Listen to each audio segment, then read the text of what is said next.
সবাইকে স্বাগতম। আজকে আমাদের লেকচার থ্রিতে আমরা পড়ব সিম্পল পেন্ডুলাম। আমরা সিম্পল পেন্ডুলামের সিস্টেমের সূত্র, তার পিরিয়ড, তার ফ্রিকোয়েন্সি, ন্যাচারাল ফ্রিকোয়েন্সি, এগুলো সবগুলো বের করবো, একদম ইজি। আর তার সাথে বের করতে পারি হচ্ছে আমরা লোডেড স্প্রিং, যেটা সিম্পল লোডেড স্প্রিং এর যে সিস্টেম, আমরা দুইটারে একসাথে শিখবো, তাহলে আমাদের হচ্ছে সুবিধা পাবো। আহ, মানে কিভাবে যে কোনো একটা অবজেক্ট থেকে আমরা ডিফারেন্সিয়াল ইকুয়েশন অফ এসএসএম এর সহায়তায় তার পিরিয়ড, তার ফ্রিকোয়েন্সি, এগুলো বের করে নিয়ে আসা যায়। একদম ইজি অ্যাপ্রোচ, আমি জানি সবাই পারবা, সবাই এগুলো বহুতবার করছো। তো আমি একটু ডিফারেন্ট অ্যাপ্রোচ এবার আমরা করবো। তো আমাদের ফার্স্ট যেটা সিম্পল পেন্ডুলাম, তো সিম্পল পেন্ডুলামের একটা প্রি কন্ডিশন আছে। প্রি কন্ডিশন সবাই জানি যে থিটার মানটা 4 ডিগ্রি কম হইতে হবে। কোন থিটা? সেটা হচ্ছে আমার যে পেন্ডুলাম, আচ্ছা আমার পেনটা দেখা যাচ্ছে না। আমার যে পেন্ডুলাম, সেটা যেন তার উলম্ব অক্ষের সাথে সর্বোচ্চ 4 ডিগ্রি বা তার চেয়ে ছোট, এটা এখানে লিখছি, 4 ডিগ্রি বা তার চেয়ে ছোট কোণ উৎপন্ন করে। কেন এই জিনিসটা ইম্পর্টেন্ট, এটা কি তোমরা জানো? দেখো, আমি 4 ডিগ্রি কোণ উৎপন্নকারী, কেন্দ্রে 4 ডিগ্রি কোণ উৎপন্নকারী কোন একটা রেখা যে বৃত্তচাপ উৎপন্ন করতে পারে, সেটা নোন ডিস্টেন্সে অলমোস্ট একটা স্ট্রেট লাইনের মতো। নোন ডিস্টেন্স কেন বলছি? বুদ্ধিমানটা কিন্তু, বুদ্ধিমানের জন্য ইশারা যথেষ্ট, সে বুঝে গেছে। নন ডিস্টেন্স বলতে যে এলের দৈর্ঘ্যটা। সুতা কি তুমি ইনফিনিটি সুতা নিবা? ইনফিনিটি নিবা না তুমি। এটা মানে মানে আমি চিনি, যারা আমি, মানে যে সকল পরিচিত, আমরা যে সকল দৈর্ঘ্যগুলোর সাথে খুব বেশি ইউজ টু, ওইরকম একটা দৈর্ঘ্যের সুতা নিবা, তাই না? তো এরকম একটা সুতা নন ডিস্টেন্সের যদি হয়, তাহলে 4 ডিগ্রির একটা বৃত্তচাপ সর্বোচ্চ কত বড়ই বা কার্ভেচার করবে, মানে কতটা কার্ভ ওয়ালা কার্ভেচার তৈরি করবে, সেটার অলমোস্ট স্ট্রেট লাইনের মতো দেখা যাবে না? Why it is important to be straight line? দেখো, আমরা এসএসএম এর ফার্স্ট লটাই বলছি the motion should be placed in straight line. মোশনটা কিসের মধ্যে হইতে হবে? স্ট্রেট লাইনের মধ্যে ঘটতে হবে, তাহলে হবে না। তাহলে আমার স্ট্রেট লাইনের মধ্যে যদি ঘটতে হয়, তাহলে হচ্ছে আমার মোশনটারে 4 ডিগ্রির মধ্যে, এটার হচ্ছে উলম্ব যে বিচ্যুতি, সেটা 4 ডিগ্রি কম বা তার সমান রাখতে হবে। ওকে, তো এবার আমরা কি করব? আমরা এইগুলাতে যাওয়ার আগে আমরা একটা, দেখো, একটা অনেক ফাইন একটা ইলাস্ট্রেশন আঁকছি। ইলাস্ট্রেশন ডাকতে কিন্তু আমার কিন্তু অবস্থা খারাপ হয়ে গেছে, অনেক সময় লাগছে। আমি একটু মনোযোগ দিব কোথা থেকে কি করছে, ঠিক আছে? আমি এই জিনিসটা আবার আঁকা লাগবে, আঁকা যেন না লাগে, আমি আশা রাখি তোমরা এখান থেকে বুঝতে পারো আমি কি করছি বলি। আমি প্রথমে এটা আঁকছি, আমি আগে আঁকার প্রসেস শিখাই। এটা আঁকছি, এটা আঁকার পরে এখান থেকে একটা বব ঝুলিয়ে দিছি, যে ববের সুতার দৈর্ঘ্যটা হচ্ছে এল, এবং যে ববটা দিছি, ববের যে রেডিয়াস সেটা হচ্ছে আর। আমরা ধরে নিলাম যে আর এর মানটা অনেক ছোট, ইজ সরি, আর এর মানটা হচ্ছে আমরা অনেক ছোট নিছি, it's negligible respect to the length of the strain, মানে সুতার দৈর্ঘ্যের চেয়ে অনেক ছোট।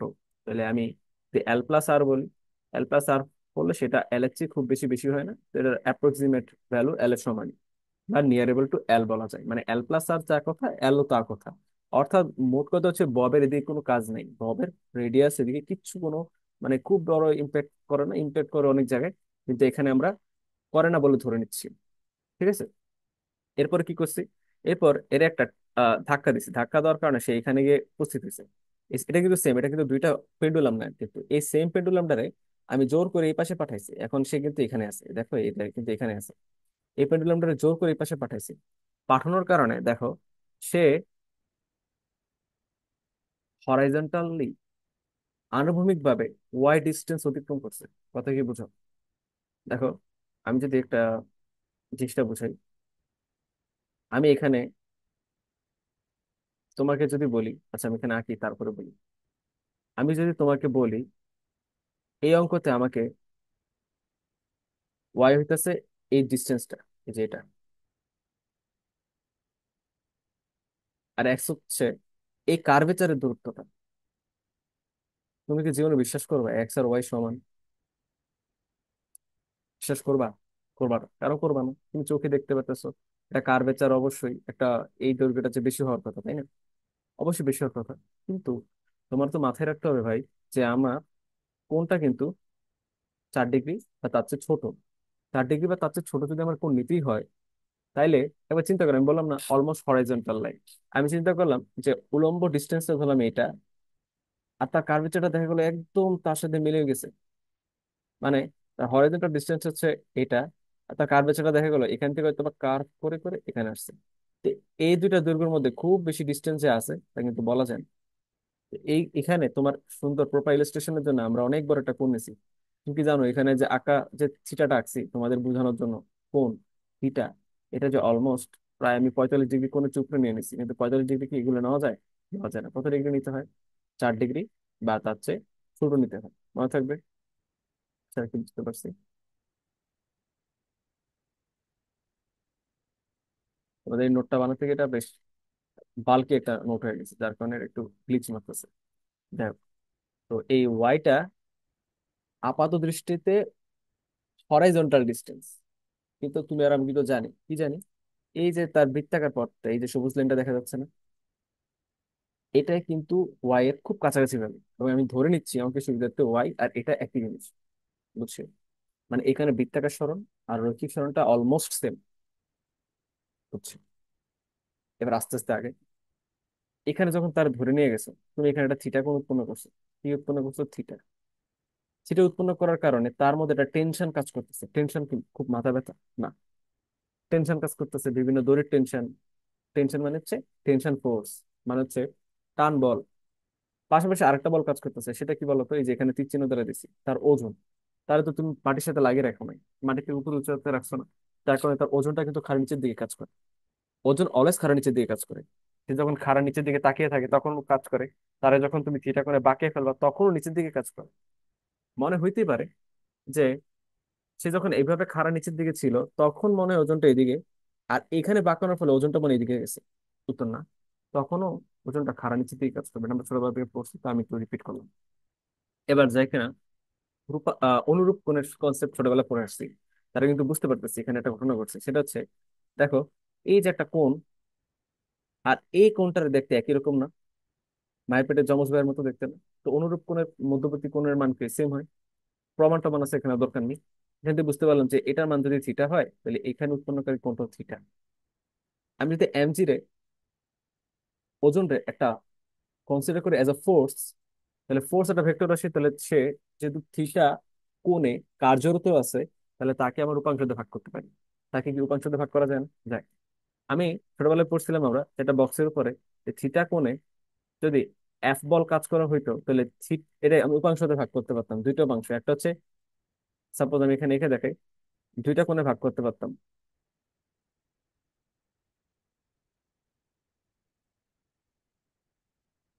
একটা হচ্ছে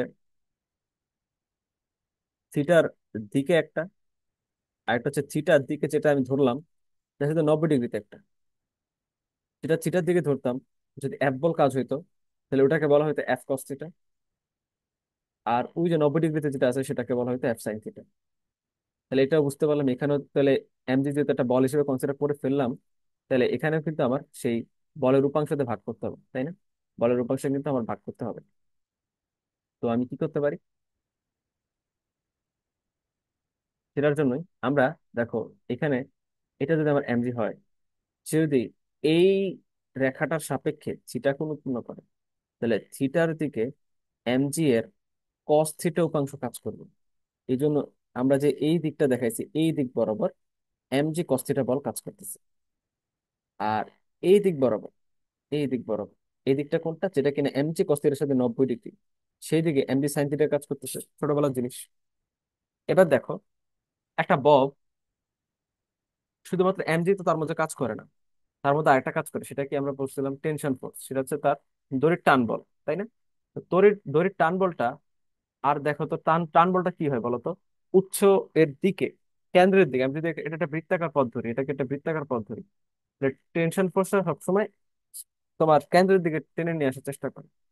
তো টান বলটা যদি এদিকে হয়, দেখো, টান বলটা যেদিকে, আমার এমজি কস্তিটা তার ঠিক বিপরীত দিকে। তো এখান থেকে বুঝতে পারতেছি এমজি কস্তিটা বলটা আমার টেনশন ফোর্সটারে প্রশমিত করে দেয়। এখান থেকে বোঝা যায় যে একটা ববের উপরে, বা একটা এরকম একটা সিম্পল পেন্ডুলামের ববের উপরে কার্যরত যে রেজাল্টেন্ট ফোর্স, সেটা কেবল এমজি সাইন থিটাই হয়। কেবল কি হয় বলতো? এমজি সাইন থিটাই হয়। তাই এমজি সাইন থিটা দিকটা কোন দিকে দেখো তো? এইদিকে না? এই জন্য একটা ববের টেন্ডেন্সি থাকে সবসময় ইকুইলিব্রিয়ামের দিকে ছুটে যাওয়া। ওরে ধরে তুমি এখানে নিয়ে আসছো, সে আবার ইকুইলিব্রিয়ামে চলে যায়, যেখানে আনো ইকুইলিব্রিয়ামে নিয়ে যায়। মনে হয় যেন সে নাছোড়বান্দা, আসলে নাছোড়বান্দা না। সে আসলে তার উপরে সে না চাইতেও এমজি সাইন থিটা একটা বল কাজ করে, যেটা কিনা ওরা টেনে ইকুইলিব্রিয়ামের দিকে নিয়ে যায়।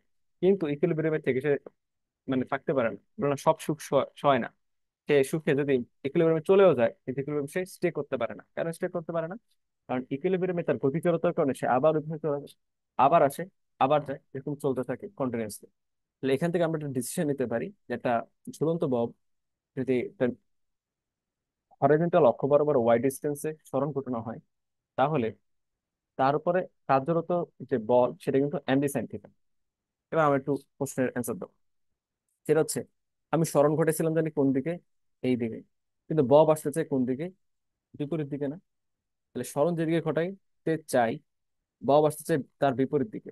বা আমরা এটা তো অ্যাটলিস্ট পড়ে আসছি যে অ্যাসিসিএম এর সব জায়গায় আমার যে সরণটা হয়, সরণটা তার ত্বরণের বিপরীত রাশি বা বিপরীত দিকে বরাবর কাজ করে। এখানেও দেখতে পারতেছি সরণটা আমি ঘটাইছি এই বরাবর, কিন্তু এমজি সাইন থিটা বলের কারণেই তো মূলত সে সরণ যে বরাবর ঘটানো হয়েছিল তার বিপরীত দিকে চলে আসে এবং ইকুইলিব্রিয়ামে আসতে চায়, তাই না? এবার বলো এমজি সাইন থিটার মধ্যে এমটা কি বলো তো? এমটা তো ভর, তো ভর তো দায়ী না পরোক্ষভাবে, মানে প্রত্যক্ষভাবে। তো বল যদি কার্য মানে বলের কারণে যদি এই ঘটনাটা ঘটে থাকে, তাহলে অবশ্যই ভরের এখানে কোনো কাজ নাই। তাহলে বল আসলে একটা থাক না, মূলত বলের কোনো কিছু না এখানে, ত্বরণটাই সরাসরি বলা যায় ত্বরণের কারণে সে ইকুইলিব্রিয়ামে আসতে চায়। তাহলে সরণ ঘটছিল যেদিকে, ত্বরণ তার বিপরীত দিকে টানাটানি করার কারণে সে ইকুইলিব্রিয়ামে আসার টেন্ডেন্সি হয়। এই কারণে এটা ববরে এখান থেকে যত উপরের দিকে নিবা তত নিতে কষ্ট হয়, কারণ সে তত বেশি আবার আগের জায়গায় ফেরত আসতে চায়। বুঝতে পারছি? আচ্ছা রাখি, তাহলে এটার সাথে অ্যাসিজমের কোনো মিল পাইলাম, কিছুটা মিল পাইতেছি। তাহলে এখান থেকে আমি বুঝতে পারলাম যে এখানে at the end of the day final যে ইফেক্টিভ ফোর্সটা কাজ করে সেটা কিন্তু মাইনাস এমডি সাইন থিটা। বুঝতে পারছি? আচ্ছা, এবার একটা কথা হচ্ছে, ছোটবেলায় আমরা মুখস্থ করতাম, এবার আমরা একটু মজার জিনিস দেখবো। ছোটবেলায় আমরা পড়তাম না, যদি থিটার মান ছোট হয়, থিটার মান যদি কম্পারেটিভলি ছোট হয়, তাহলে আমরা কি পড়তাম? যে সাইন থিটা অথবা ট্যান থিটা, এদের মানটা ওই থিটা, থিটা কোনটার রেডিয়ান মান থিটা সি কিন্তু রেডিয়ান মানের সমান হয়ে যায় অলমোস্ট।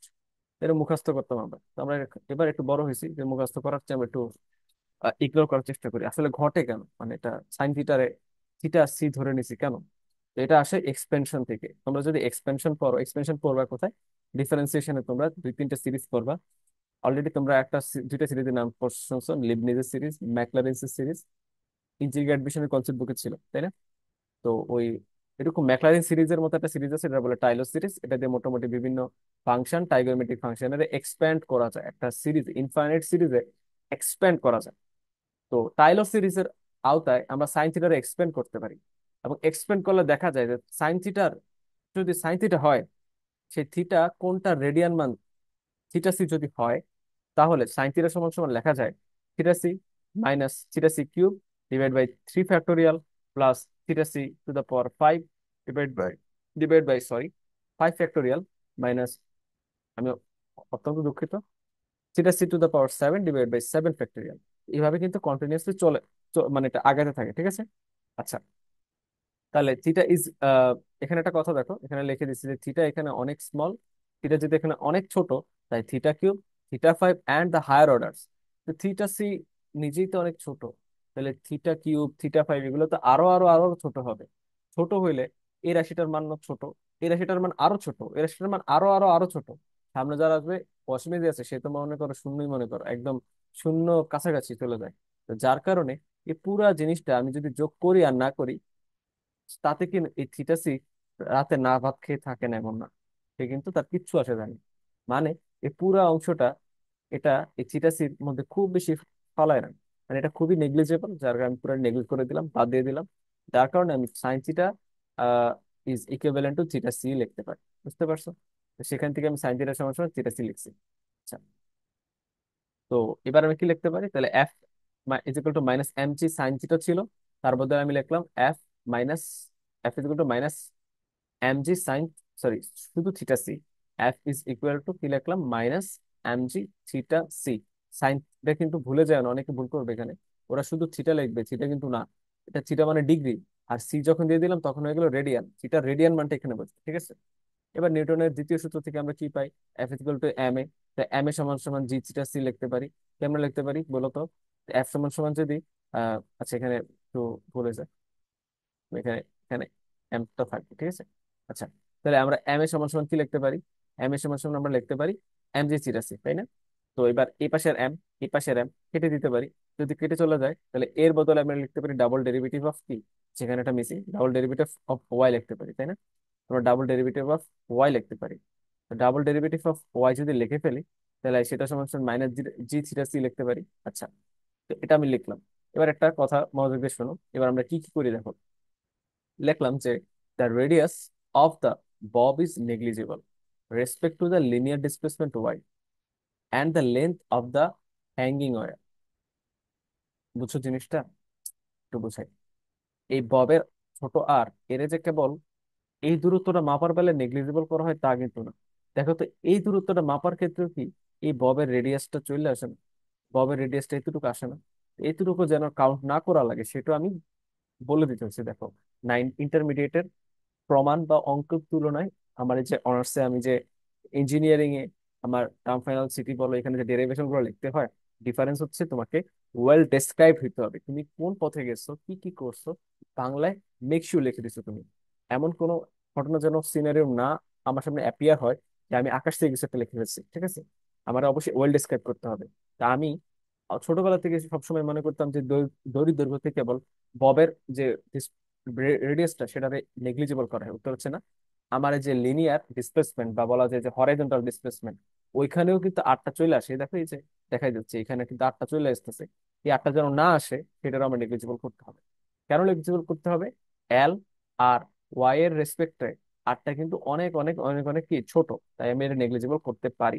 এটা আমি বাংলা লিখে দিচ্ছি যে the radius of the bob is negligible with respect to the linear displacement y and also the length of the hanging wire ছোট হাতের l। বুঝতে পারছি? আচ্ছা, here from the relation of radius and curvature and included angle, তাই তো এটা ছোট মানে পরিচিত পরিচিত লাইনটা লাগে না? যে রিলেশন কিসের সম্পর্ক? রিলেশন বিটুইন কি radius, curvature and included angle. একটা আমার কাছে যদি একটা বৃত্তচাপ দেওয়া থাকে, বৃত্তচাপের লেন্থ এস যদি দেওয়া থাকে, ইনক্লুডেড অ্যাঙ্গেল থিটা যদি দেওয়া থাকে, বৃত্তের রেডিয়াস যদি আর দেওয়া থাকে, ছোটবেলায় সূত্র পড়ছিলাম না, S equal to R theta, class 9-10 এর অঙ্ক ছিল S equal to R theta বা S equal to R theta C, সেখানে থিটার পরিচয় ছিল রেডিয়ান। বুঝতে পারছি? তাহলে এবার আমি এই সূত্রটাকে কাজে লাগে আমি রিপ্লেস করতে পারি। কারে কারে রিপ্লেস করতে পারি? আমি এস এর বদলে যদি ওয়াই রে বসাই, কেন ওয়াই রে বসাবো দেখো তো। এই যে দেখছো তোমরা কিন্তু আহ, এখন বুঝতে পারবা যে একটু আগে আজগুবি কথা মনে হয়েছিল। কোনটা আজগুবি কথা মনে হয়েছিল? ওই যে যখন তোমার বলছিলাম যে 4 ডিগ্রি কোণের জন্য আমার যে কার্ভেচারটা উৎপন্ন হবে সেটা তো অলমোস্ট একটা স্ট্রেট লাইনের মতো, যার কারণে আমার লিনিয়ার ডিসপ্লেসমেন্ট আর কার্ভেচার অলমোস্ট মিলে যাবে। ফলে লেন্থ অফ দ্য কার্ভেচার আর এই যে হরিজন্টাল ডিসটেন্সটা অলমোস্ট কাছাকাছি হয়ে যাবে। কাছাকাছি যদি না হইতো তাহলে ওয়াই হইতেছে আমার লিনিয়ার ডিসপ্লেসমেন্ট আর এইখানে এস হইতেছে আমার কার্ভেচারের লেন্থ।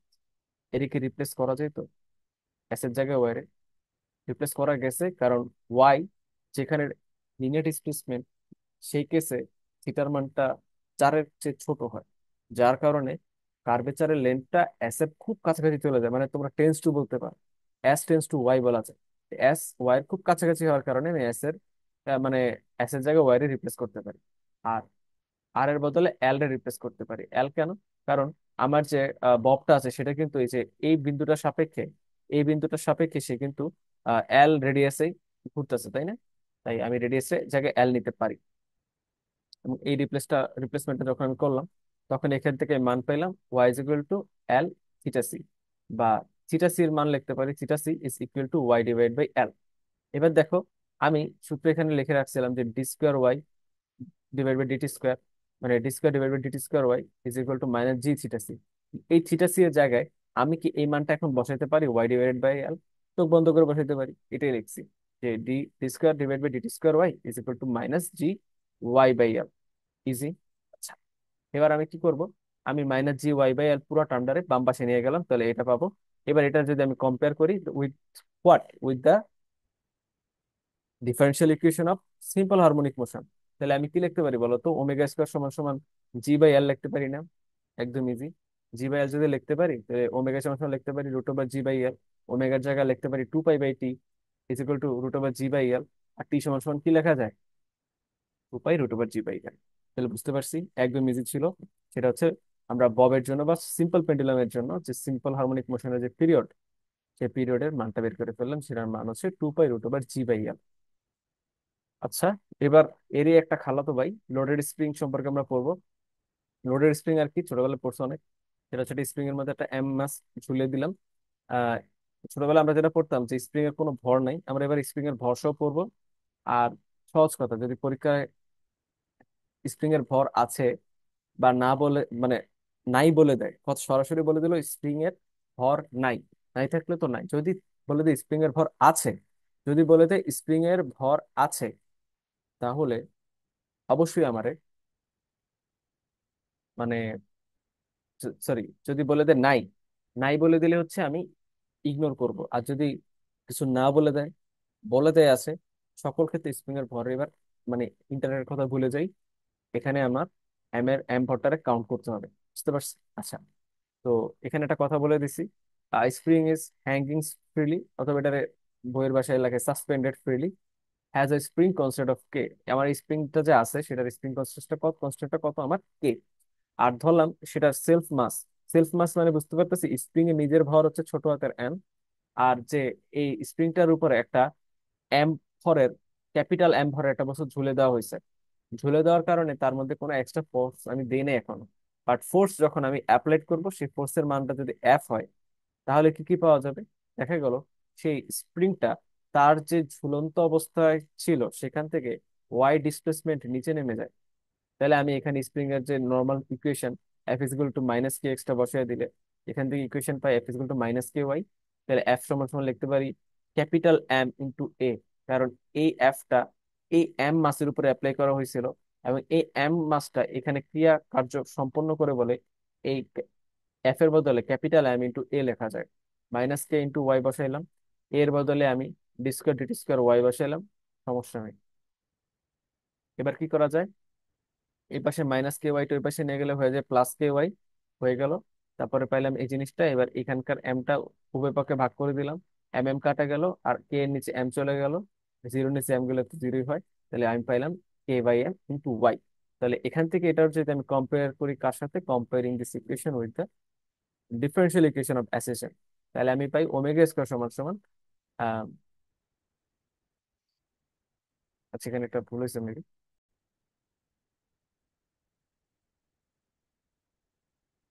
আচ্ছা, এখানে একটু ভুল ছিল, মানে ওই কে বাই এম এর জায়গায় এম বাই কে লিখে ফেলছিলাম, একটু মুছলাম।